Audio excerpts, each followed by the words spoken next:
live. And Hey, if I throw you a picture, oh, yeah, now, is that something you could post?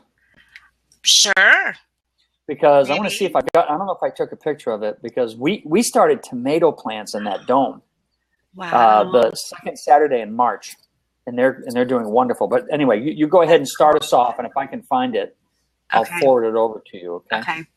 I did. We're on. Okay. Hey, I here we clicked on the are. trigger. I did it. That didn't take long. There you go.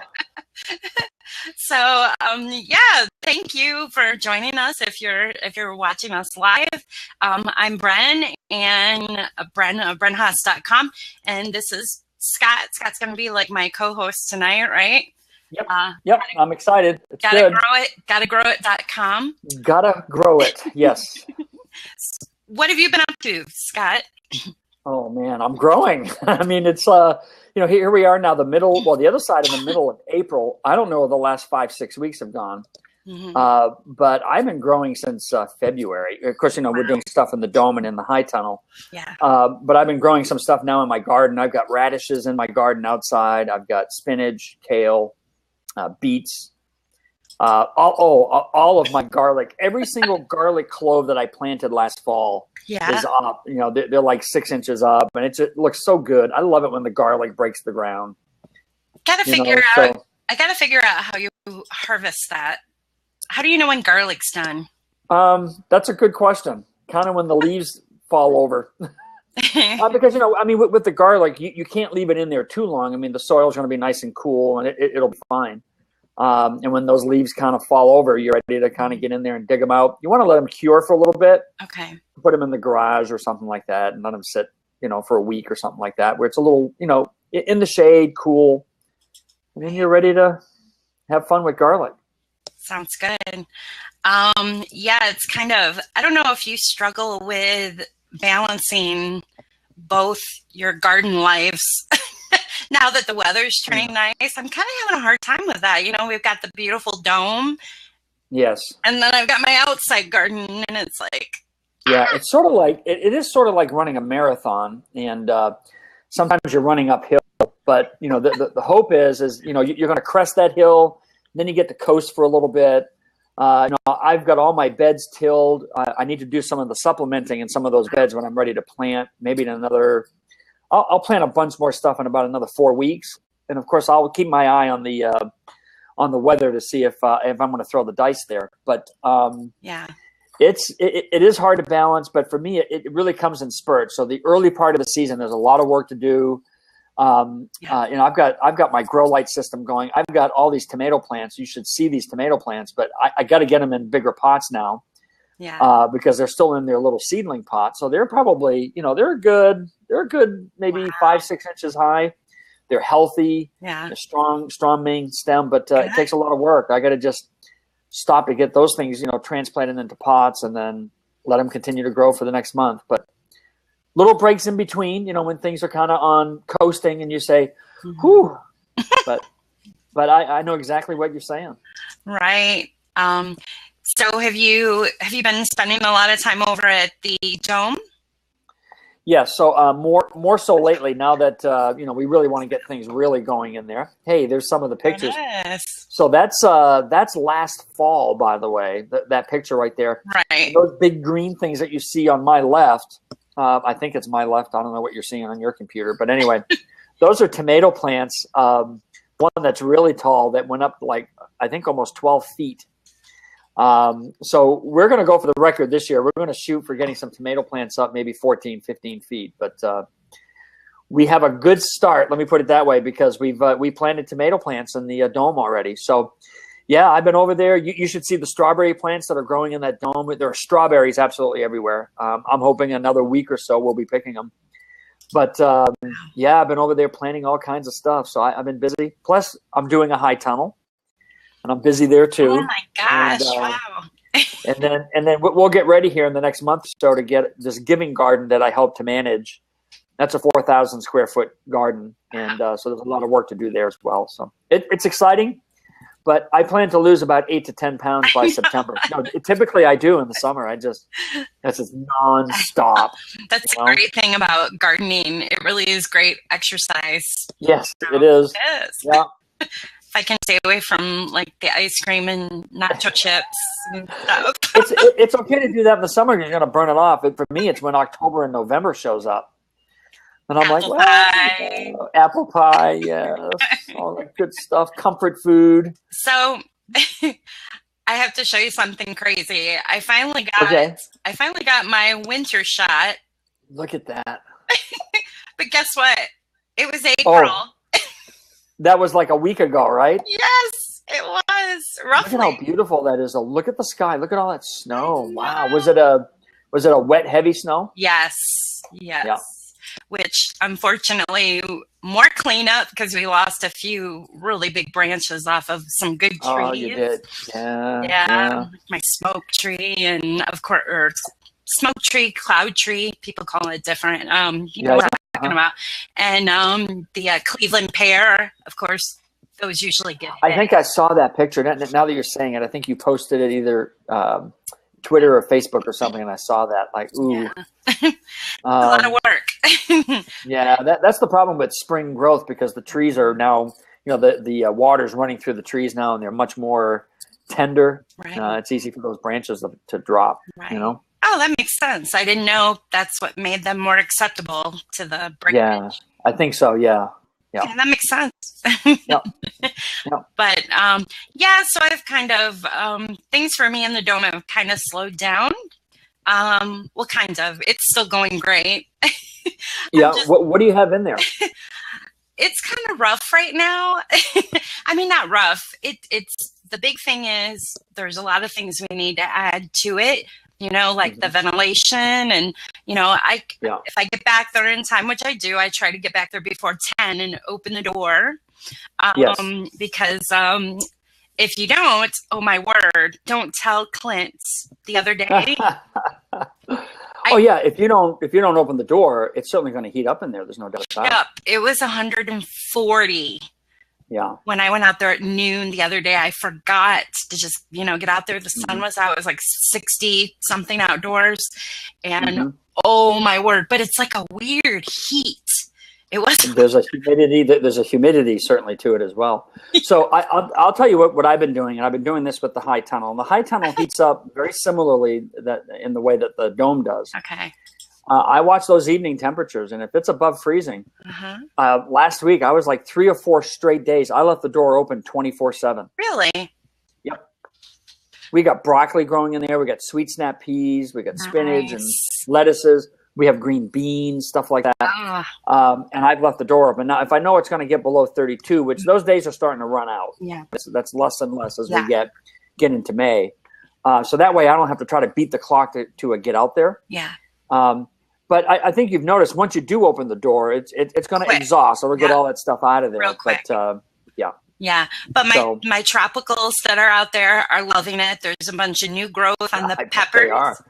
Yeah. The kumquat looks amazing, and my lime I've got a lemon shrub and a few succulents that are just gorgeous, and they love that. And we're new, and you've been out here. We've got a lot that we tend to, and So, but we've got a whole list of things we want to get done, before next winter. So that it takes time, right? It does. It's like anything else. Every year is going to be a learning year. You're going to be able to tweak out the kinds of stuff that that dome is going to do better with on some other things, right? And it's good that it has amazed me that this past year that we've been able to grow the entire calendar year. That's cool. It's really just great. Cool. Yeah. Clint appreciates it because he probably didn't know so much, before you guys started working together, right? Or met up. Yeah. So, I mean, it's been a good team because he's really the builder and he was growing in there. He was doing some stuff, but I'm really the grower. He's really the builder. And it's been a great connection between the two of us. It really has. That's cool. So, hey, we've got Lisa, Houseplant Guru, is in the blab. Thanks for joining us, Lisa. Hey there, Lisa. Good to see you. I know she's tired. We're all out working in the garden, and she was curious as if we leave stuff in there all summer or empty it out. You kind of have to. I mean, I've been spending a lot of time pulling. My kale were like, taller than me, some of them. Yeah, that's amazing, huh? Yeah. Yeah. Yeah, if it's growing really fast and you can't harvest it quick enough to eat it, then yeah, it's going to go ahead and bolt on you at some point, I guess, and want to go to seed. Or you just start sharing a whole lot of that kale. But Lisa, what we did is, even though we still had things growing, by the way, I left all the parsley in that we planted last October. Wow. It's absolutely beautiful. This is inside the high tunnel. Mm-hmm. And it's beautiful. Usually when I let my parsley overwinter, it'll always come back in the spring. Okay. But never, by May or June, it just peters out. And so you're really better off just, planting a new set of parsley. But this stuff looks like it's going to go. I mean, it's actually abundant. I can't believe how much it's thriving inside the high tunnel. But we ended up taking out the lettuces. What else? Oh, we also had kale. Because, and again, it just became an older plant. It was still growing. We just thought, you know what, we're going to put fresh stuff in there. And the time was right. We were late February and thought this was the time to do it. And so that's what we did. Very cool. So the high tunnel you talk about, do you guys have that wrapped with that solar wrap as well? Yes. Really? Yeah. That solar wrap's incredible. I mean, it just is. I know. Yeah. So it makes a tremendous difference. I wonder, when you go into Clint's, 37-foot dome, and then you go into the tunnel, does it feel roughly the same, even though the structure is different? I mean, that same. I guess it is. It is different. I think that dome, of course, it's such a bigger space and it heats differently, and it stays warmer in there longer because it's such a big area, and it's heating up that soil and all of that. Now, and again, and the high tunnel's doing it too, but it's only going up 10 feet, where Clint's dome is up. I don't know what it is. What is it, like 25 feet or something like that? Well, somewhere around there. I know it's over 20 feet. Uh-huh. So you get a lot of just a lot of different heating that goes on in that dome. So I would say the dome is more efficient. Mm-hmm. Yet we grew in the high tunnel using passive heat. I just used barrels of water. Yeah. I used no other heat, and all of our stuff. Now they were cold loving plants like spinach and lettuce and things like that. But we were growing and harvesting throughout the winter.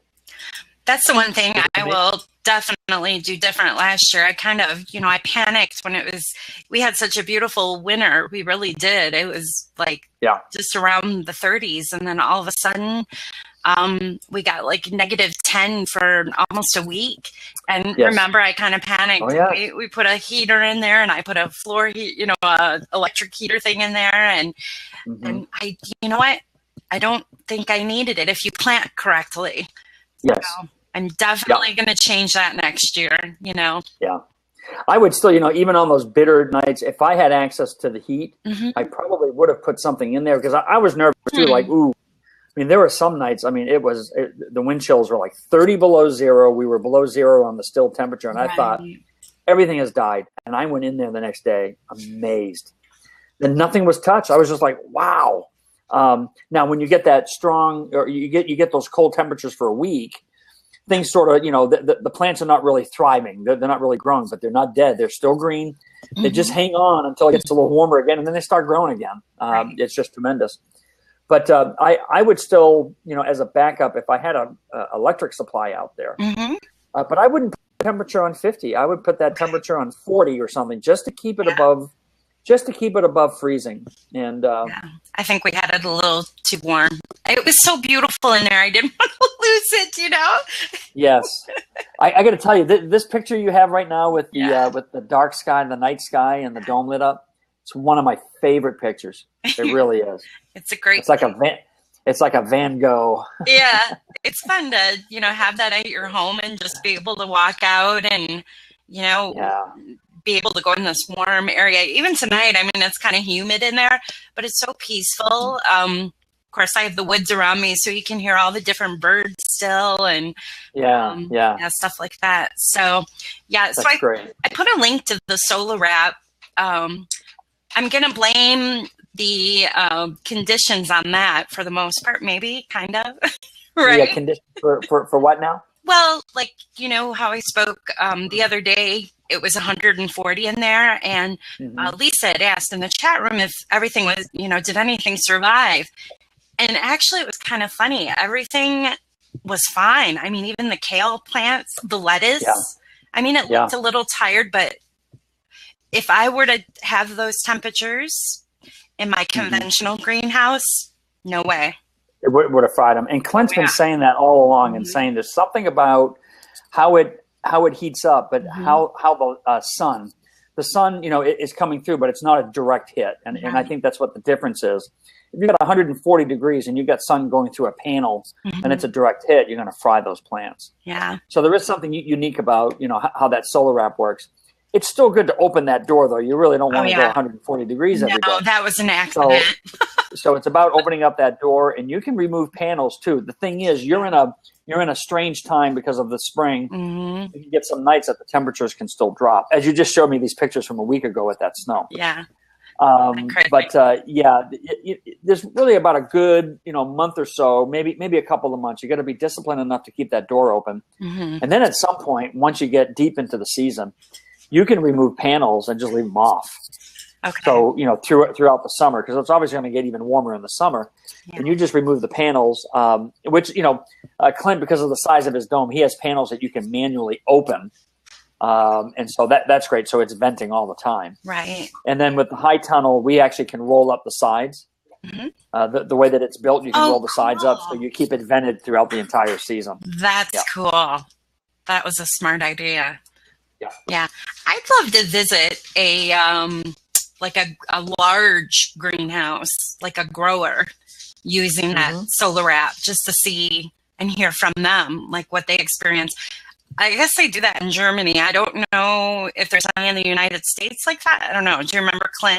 Oh, yeah, Elliot Coleman is doing it up in Maine. In fact, Clint went up there and wrapped, I don't know how many greenhouses, but these are huge greenhouses. Okay. And he did the solar wrap up there, and Elliot loves the solar wrap. That's great. And there are other places around the country. I know that in Alaska, of course, we're talking a cooler climate. But when you come into this time of the year, and into the summer, when you've got sun hitting your dome for 20 hours a day, and these domes there are thriving. Now, the value for a lot of the folks in Alaska is that they're able to extend their season and grow year-round as well, which is big for Alaska. Very nice.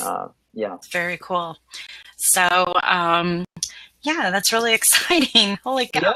It's just, there's so much. I like the idea of opening. Clint had discussed how they take panels off, which sounds fairly easy to do. I don't know. We want to experiment with doing some vents at the bottom where they're still screened off, because I have a critter problem right now. They like to get into places like greenhouses and stuff like that, and it's because of the winter, and because there's vegetation in there. They want to eat. Well, I think a lot of it, he's getting in. I think it's either one of those moles, or it's the groundhog, right? Ooh, you don't want a groundhog in there. Well, a groundhog's pretty big. Well, okay, maybe it's not a groundhog. Because it didn't make the big pile. You know how sometimes they make a big pile? Yeah. There's just a few little holes. No, that's a vole or something, I bet. But he ate, not everything, but, the beets, Swiss chard. And very weird. I had a hanging basket of geraniums, a flower, on the ground. And he actually got in and just broke it off. Didn't dig, just broke off. I don't know. They're really aggressive. They're really aggressive. You're going to have to do something. You have to, get some poison around that thing, and well, we're something to take them out. We're trying to do some research and figure out. We might end up. Well, we're thinking about the idea of actually trenching. We're like the kings of trenching here, aren't we? But trenching around the dome, and you put little alligators in there or something like that. Oh, there you go. I like that. Let that vole come in and the alligator can eat. There you go. No, I mean, we actually were talking the other day, me and my husband just throwing ideas there too, because we're trying to figure out how to do putting a fence down it or the wire down in there and then Ellen it, Yes. like you Yeah. would. But I wonder I'd hate to do this and have it not work, but if you dug down, maybe you trenched around 3 feet, right? 3 feet deep, and you filled it with rock. Do you think that would keep them out as just as good? Yeah. I mean, they can still move through some of that rock, but at some point they're going to go through that rock and then they're going to hit a screen. And depending on where they're coming in with that rock, I mean, 3 feet's down pretty low. I don't know how low that they're going to go, but you would think that would be that would be enough. I'm thinking. Otherwise, if you do need to go the other way, you almost want to do. I would almost sample it like what you're saying right now, and then if they're still coming in, then I would go on the inside of the dome. And that's where I would lay then screen. I would dig down, even if it's only 6 inches, and just lay some screen down flat, and then put the soil base back on top. And then they can't come up through. That's a really good idea. Yeah, but we built it later in the season, and that's how you learn things. Yes, I know. It's fun. Yeah. Now voles can get through a small hole, so if you use some kind of screen, it has to be really tight. Okay. You know what I mean? Because they can squeeze through the smallest hole. They're amazing. Yeah. And they got a ferocious appetite. Yeah. They ate my little strawberry plants and oh my gosh. I was so proud of them. Luckily, I didn't know the grower. I can get more, but still. There you go. Yeah. But it's a bummer. I know. Have you guys experienced any issues with critters? Yeah, so not in the high tunnel we haven't at all, which is surprising because of the winter, because it ended up being a warm spot. But we didn't have any signs of any critters at all. But Clint has been battling mice and voles throughout the season. He's done pretty good. Now he's just trapping them. He's putting mouse traps everywhere and baiting them, and I think he's gotten the majority of the population. So yeah, but every now and then one pops up with his mouth open looking for something to eat. Yeah. But yeah. I didn't see any evidence of mice in mine. No. I mean, would they eat plants like that? I mean, well, if they're hungry enough, they're going to eat. They'll chew on a lot of different things, I suppose. The mice that I remember now that Clint was dealing with was in the fall, the mid-fall. I think in like a week he had caught like 30 mice had gone in there. Wow. So he got a lot. He put a pretty good dent. That's crazy. Yep. I'm just playing with a new feature on here. You can put your link and it shows pictures, but this one apparently did not like my link. So it didn't show a picture. That's all. Oh, okay. Yeah, it's showing the circle with the camera with the line through it. That's not a good sign. No, but that's okay. It's my site. Yeah. It's safe. You can still click on the link over if you happen to be watching this and want to find out more. I did document quite a bit during the winter, but it's going to take me a little bit to catch up here. Yeah. But that's okay. So, man, I've cut a bunch of videos too. I've been showing some videos. We call it Harvest Domination, videos that we've been doing. And so, in fact, I've been meaning to the last 2 days. I've already cut the video. I just got to upload it. It's video number 8. And I think that's where I don't know if I talk about the tomato plant there. Okay. But yesterday I took a tomato plant that was probably, it was already 12 inches high, and it was bushy. Wow. Now, we planted this thing the second Saturday in March. Okay. So I pulled the entire plant out. I had this thing recording, and Clint's looking at me like, what are you doing? I pulled the entire plant out, and I gave instructions on how to remove all of those leaves, all of the side branches. I only left 4 branches on the top, and then I actually buried it back down. Only left it about maybe 4 inches high. So it creates a huge root ball is what you're looking for. Right. That's the plant I'm trying to get to be like 14, 15 feet high. That's so we'll see what happens. Do we need a new hashtag for the tomato wars? Yeah, I think so. Yep. That should be fun. Uh-huh. All right. So have you ever encountered anyone asking you about the dome? Like, as far as, why a dome? Like, would you prefer a dome over a high tunnel?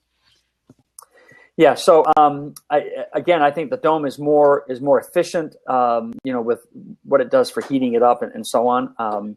So I think if you're looking for maximum environment, to grow in, in an all season circumstances, would really be the dome. Yeah. Although I'm doing it with the high tunnel too. I just think you got to be a little bit more creative with the high tunnel, but it's really not dramatically different. I think the dome is popular with some people in that they think it's really, really cool. Yeah. And some people want that. And then other people want that traditional looking greenhouse. Yeah. Which the high tunnel looks that way. So for some people, it's a matter of preference and visually and what they want it to look like. Yeah. Yeah, I was kind of put on the spot the other day with one of the authors I interviewed, and they were like, well, why a dome, And I was having a hard time putting it in words. It's like you have you have your garden year round, yeah. No matter what is outside. And this shape, this particular shape, and it's mathematically, if you really think about it, it's a perfect sphere is what it is. And you saw us build this thing and, build it up. Yeah. We're using all kinds of things that are straight. It's 2x4s, and yet you create a circle out of this thing, And for some people, they're really drawn to that because of the perfection of that sphere.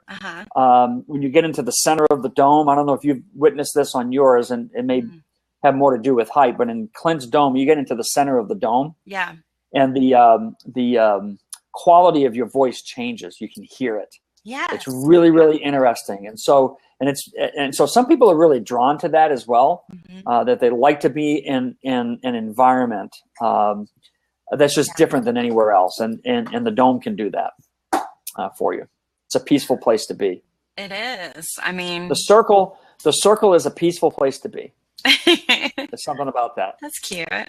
Never thought of that. I had you can play videos on here now, but it won't show up on the recording. So I'll just share a link later and people can watch where we captured that center. But it is cool. I mean, even though I don't have as many vegetables growing as you guys do, because we're kind of in the process of I can't put my raised beds up against the wall yet because we needed to take care of that outside problem with the critters.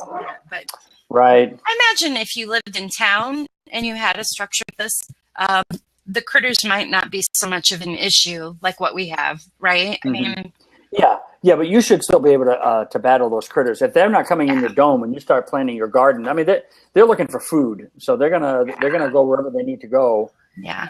And I don't know if this was just a big year for these critters. Could be. And voles are very damaging. They're damaging to trees too because they'll eat the bark right off the roots. They just gnaw on that bark, and they can kill huge trees and things like that. So they're very aggressive. Yeah.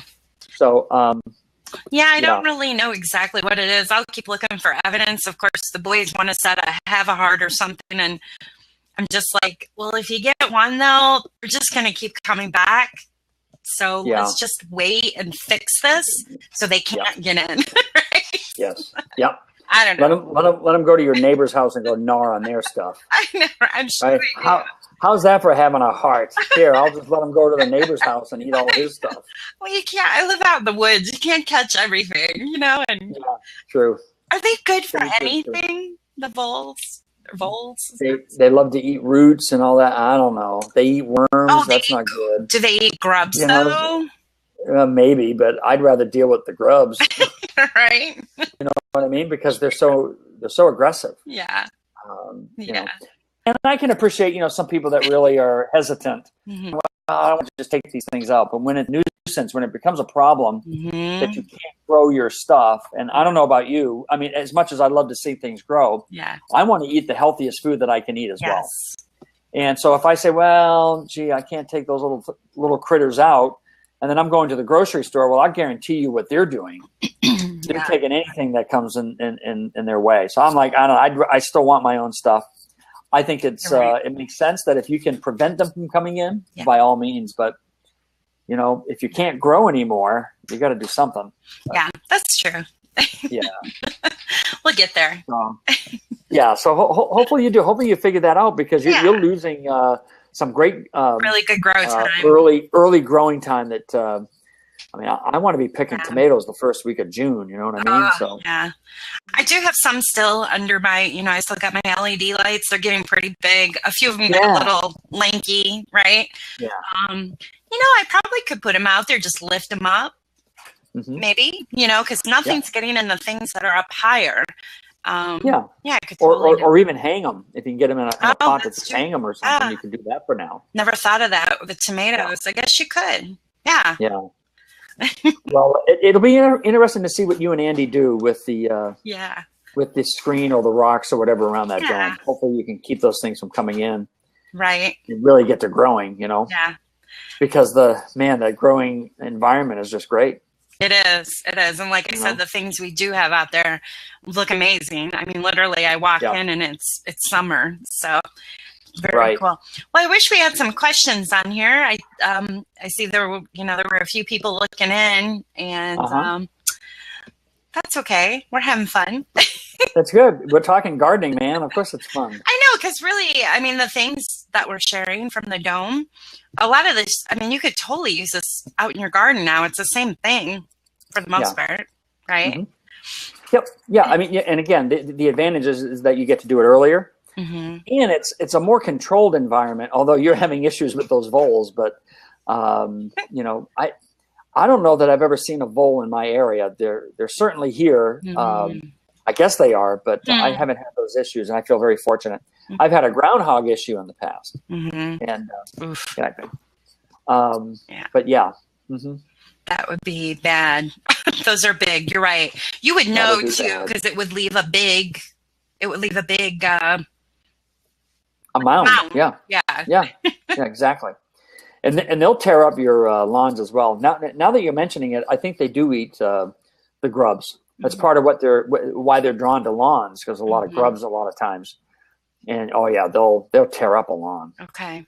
Yeah. Another thing we get, and I forget maybe this is what it is. Those things that you can tell you've got them in your lawn because it's kind of you're kind of gushy. Like it's, because they're tunneling underneath. Yes. Those aren't muskrats are in the river, right? Yes, muskrats are in the river. Okay. So you have moles and voles, and I'm not sure how much I know the differences between the two. They are different. Okay. I think a vole nose is very different than a mole. Okay. But anyway, and I don't know how else they're different, but they both can really devastate an area. They like to eat. That's what they're up to. Right. Eating, making holes, Well, he's pretty smart being underground, because we do have the eagle here. I saw him yesterday, actually. Ooh, I was kind of bumming I didn't have my good camera with me where I could zoom in, but he was perched up, and he's a big boy now with his white head and everything. Oh, that's awesome. Yeah. Ready to go. And so. It's kind of hard to get those voles. They spend most of their time underground. They don't come out very often. They eat things from the bottom up. They're just pulling it in. I would, first of all, let me say, if you're watching this live or if you're watching the replay, thanks for joining us. My name's Bren of BrenHaas.com, and I'm here with my co-host, Scott of GottaGrowIt.com. And please, I hope, ask questions if you have any questions. We're talking about growing basically year round, right? And why? Why? I titled this "Why Geodesic Biodome," and I know we've been talking a little bit about the tunnel or your tunnel as well. But, So well, the why is because you get to eat produce year round. I mean, that's the main benefit. Totally. Although I'm a grower, I love to see green things in January and February. To be honest with you, that's a lot of fun. Yeah, totally. So in my area, because I live, we're in Ohio, and out where I am, it's a little wet. You got the thaw that went on, and things are still draining, or thawing and moving where it's supposed to be, right? So technically, I mean, this time of year in April, it's a great time to go and get the supplies you would need for a dome. I mean, this I would think would be the ideal time to start building one. I mean, right? Oh, sure, absolutely. Because even though that now you know, unless you could build it by Friday or something, you're not going to extend the season that much more now. I mean, we've extended ours. Well, we never stopped, but anyway, like I said, second Saturday in March to have tomato plants actually growing and thriving. And oh my goodness, I can't wait till June. I'm sure we're going to be picking tomatoes in June. I don't tend to pick tomatoes. I can pick cherry tomatoes out of my garden, say mid to late July. Right. And then regular tomatoes, it's going to be really the very end of July or first week of August. So I'm hoping to be about 2 months early. Very cool. So that's a great advantage. The other advantage, though, if you were to buy this, you know, or if you took advantage of, you know, building this thing now, building a dome or a high tunnel now, you can extend your season well into the fall. So we had tomato plants that actually got us into December. Wow. That's crazy. So if we're planting in March and we're done in December, tomato plants, can you imagine what you can get out of those? Yeah. That's tremendous. So even if you can't get the early start now, if you built now and even into the summer, you're going to be able to extend your season well into the fall. Right. With your heat-loving plants anyway. I hope I got that link right. The link to the documentation to find out how you can build one of these. It's greenhousevideos.com. Yeah, so I don't know. Do I see it here? Did you put it up here? Chat room. I guess I could pin it. Let's see what happens. Yeah. It's always fun. Yeah, look at that. Oh, look what came up. That's the high tunnel. That's the high tunnel that I've been working in. That's and cool. You can tell coming right up to that high tunnel. Yeah. You can see some rows that are under black plastic. That's that 4,000 square foot giving garden. When you stand in there, can you touch the ceiling in the middle? I would have to jump up to grab the one of the rails up there because it's 10 feet high. It's 10 feet. Very cool. Yeah, we kind of talked about that, me and my husband, for back in that location where we ended up building the dome. I mean, it would be cool, but I mean, I just fell in love with the dome. I've always been a fan of those years ago when I first saw. I really, once I have one now, people are like, "Oh, that's what the hippies have," and I didn't know that. I never really looked at that. I just I guess some of the hippies. Yeah, again, you know, it's those people that are like, "Wow, man." That's, you know, they want to be in that sphere, cool. You know what I mean? It's because it is really kind of cool to do that. It's a cool, I mean, it's, you know, no matter what, I mean, no matter what you put in there, I guess some people live in them, right? They build these and live in it. Well, there are homes that are, that are domes. I don't, you wouldn't want to wrap it in plastic because you know, it would be a humid environment. Let's put it that way. Right. Hey, before I forget, Bren, you know, you were mentioning greenhousevideos.com. You have a code that goes with that for free shipping as well. So you want to encourage, if anyone is interested in seeing the program, we actually have it's really interesting what we've done with this since we started, since we put the DVDs together, we've actually turned this into a program. So it's more of a program. You're not just buying a DVD, as good as that DVD is. What you're actually buying into is an entire program where we really walk you through the whole process. And so, you know, we've put together a private Facebook page. Once a person buys into the program, you have access to us through this private Facebook page, as well as other people who are doing what you're doing, building a dome or building the high tunnel. And so it becomes a support place to go so you can see what other people are doing. You can ask your questions, and you have great access to Clint and myself so we can walk you through everything. And we're also starting up, it'll be Thursday, or at least weekly. I don't know if it'll be Thursday yet, but weekly webinars for everybody that's a part of the program. And we'll just do webinars every week where we're talking about, hey, remember to do this, and when you're doing that, or we'll answer the hard questions on, you know, anything that people sort of get stuck with on building the high tunnel or the dome. So you're really buying into a program when you actually purchase those DVDs. And for the price, it's a pretty good deal because you really get, I mean, we walk you through the whole thing. We're not just walking you through the whole thing with the DVD. We're walking you through it day to day through Facebook and then through the weekly webinars as well.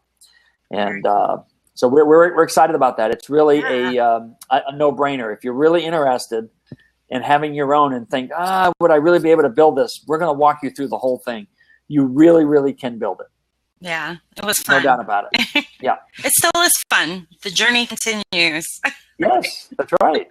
That's right. This is going to be your first summer with this, you know. Yes, yeah. So, you keep talking about getting a head start. Well, I think of it as, this is a space once I get the critters under control, which is easy. We got to dig that, get the right foundation under there or whatever. I don't know what you call it. Yeah. But I mean, this is a great place to grow in the summer as well, as long as you open it up and vent it out, because you can control, things like the wind, and controlled environment. Yes, exactly. You have less of an issue with blights and things like that because you're controlling it. So with the high tunnel that we have, and you see the picture here with that high tunnel. Sorry, I clicked. I haven't decided 100% for sure, but we might be putting some watermelon in there. And for our climate, watermelon, it likes it warm. It just likes to be warm. It likes a lot of sun too. Yeah. So I think we're going to fill that thing with watermelon to see what happens and just have fun, because we're going to be doing a 4,000 square foot garden too. So we can grow everything we want in that garden. Wow. And so we're going to experiment with some stuff in the high tunnel this summer as well, and see what really thrives in there. That's going to be cool. Yeah. Actually, I have some watermelon seeds that I wanted to start up, but I probably could start it now as long as I put them up high enough. Oh my goodness! Maybe, I gotta, right? I gotta tell you, I gotta show you these pictures. We have winter squash and what's the other squash? Delicata. Ooh. Squash are already like 2 inches high on the delicata, and then on the which one did I just say? I think it's a winter squash. Winter squash. They're pushing 4 inches high. We put them in seeds. We put them in that second week of March. Wow, and they're already up. And they're growing. Now, we did have a couple of cold nights, and we just covered them with that Agribond that I use, those row covers. And I'm telling you, it's just unbelievable. The stuff that you could have in there growing right now if you didn't have those voles to deal with. Oh, no. It's unbelievable. We have peppers in there. These are, seedlings that we actually put in. Right. So, yeah, it's thriving. I'm looking. I hope you don't lose me. I'm looking for my recipe. I've got the best recipe you have to try. Oh, for the delicata squash? Oh, my word. This is the best. Here, let me put it up here. And this is I have a funny story. I know this it's not related. Well, we're not talking about the dome here. Well, we are, because you're growing it. But there they are. Oh, here we go. So I got these plants at a garden center, and they had tagged things wrong. I thought they were like a miniature pumpkin, because they were tagged pumpkin and all this is what you grew? You're like, what's going on? And I had never seen these before. I didn't even know what the heck they were. I'm like, oh my God. My pumpkins morphed. So me, of course, I tweeted it out, as they were growing right away. Right away, someone on Garden Chat let me know. Oh, well, those are, how do you say it? Delicata? Delicata, I think is how you say it. Yeah. And so the next thing, actually the recipe, I had asked someone, garden center, and you got to try this recipe, and it was awesome. It's so easy. So it was a great mistake. That's great. I would have never grown something like that, or much less cooked, a soup like that. Yeah. And they're really fun. They're really fun to grow. So can you gorgeous. pull that picture? Can you put that picture back up that shows the dome with the inner circle and then the outer circle? You able to throw that one back in there? Yeah. Let me find it. I want to show you something that we're doing. So a minute here. We've started cantaloupe, watermelon, and all of these, by the way, have already germinated, okay? Inside the dome. We're in the Northeast Grow Zone 5B, just like you, right? Yeah.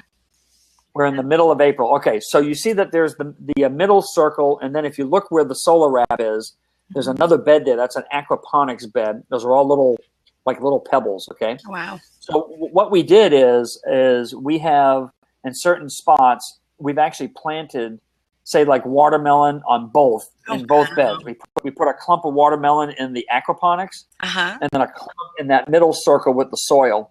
And then Clint, like in the next week or so, he's going to build these trellises. So there'll be like I don't even know how to explain it. It's going to be a canopy that's going to connect both of those beds together. They'll be 5 feet high, actually a little bit more than 5 feet, so we can walk under it. And then we're going to go ahead and let the watermelon, cantaloupe, the squashes. What else do we got? Cucumbers. We're going to let all that stuff kind of run up those trellises. We've got like 6 trellises that are going to be attached to both of those beds. It's going to be incredible. So we're really going to have fun, and we're going to show all the stuff off, of course, once it all starts going. That's cool. And pumpkin. We even got these little pumpkins as well. There you go. And so I can see us walking in under those trellises and all this fruit hanging down. Yeah, it'll be great. Where are the pumpkins, and where's a good spot to plant those? So what we right. So well because we've created those trellises. Right. We're sending them up and over our heads when you walk in. So it's not taking up space in the actual dome surface at all. I know. Wow. So that's what we're going to do. We'll see how it goes. I need you guys as my neighbors. Hey, I would be. You know what? If we were neighbors, I'd be going over there helping you too. Going, now I'm losing 25 pounds. You know what I mean? Right. Yeah. Oh, we're filling our trenches still from all the. I have. Not just in the dome, but I've got my big gardens, the 40 by 60, and the place over by my old greenhouse, which is probably eventually here we're probably just going to turn that into. I'm thinking like some kind of like a home conservatory almost, just a pretty shed, Yeah. With the raised beds around it, but. I do have things growing out there. I did start some, my normal pea seeds and things like that. So good. I'm not just sitting around. Oh, I know you're not. And I see your pictures all the time. You're posting all kinds of things. So with the dome, because I would love to be out there, but I've got other things too I want to do. But 1 year, in a few years, it's like school. You're learning, and 1 year I'll have it all going. Right. You'll have it all. I'm telling you. Have it all. You'll have it all. So how did you vent the old greenhouse that you were in? The conventional the windows that just opened? Yes, yeah. Actually, it was a great kit that used to be. They don't sell them anymore. It was a gardener supply. Right. And they don't sell those anymore. But it actually has the self. It's like when it would heat up. Yeah. Certain sort of a beeswax. I know there's like a beeswax one that will do it and all that. Okay. Yeah, so like it had one at the top. The top vent always comes first, and then there's two bottom flaps. The sides that would open on the south side. It works pretty good. But I tell you, and they're wide open. I got a fan going in there because I do still have things in there. But the big problem in there right now is the wasp. Wasps love that. Oh yeah, nice and toasty in there. They want to get in there. I don't have that problem out in the dome, but even with the door open, I've been watching for that, and I haven't seen that yet. So, maybe they're all hanging out in the greenhouse. So, yeah, they all went up there. Hey, let me still encourage you that if you know that the nights are not going below 32, I'd just leave that door open. Yeah.